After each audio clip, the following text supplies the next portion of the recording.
As we speak here this afternoon, there's a crippling heat dome with temperatures, near 120 that's affected millions and millions of people in Texas and other parts of the South.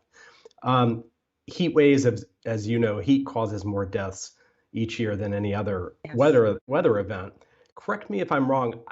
I think FEMA has never issued an emergency or major disaster declaration for a heat wave. I'm wondering why that is, and if there's some legal barrier, or maybe more importantly, do you think going forward that's something that we may see or should see, given what a threat this is year after year?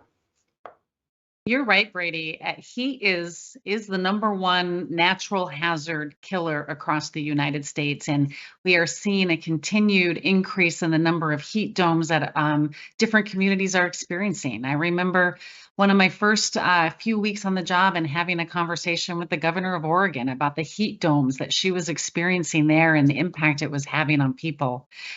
Within our authorities on the Stafford Act, you're right. We have never issued an emergency or a major disaster declaration based on heat.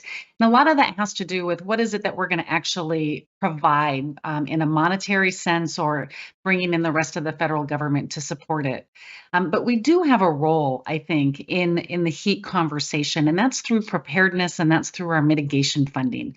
Right? We can use mitigation funding to help these communities develop cooling centers to help keep people safe. We can use mitigation funding to help support other operations that are going to help harden the infrastructure so they don't lose power. But we also want to get out there and educate the community. We want to get out there and deliver the preparedness messages about what it is you need to do in the event that you are faced with one of this.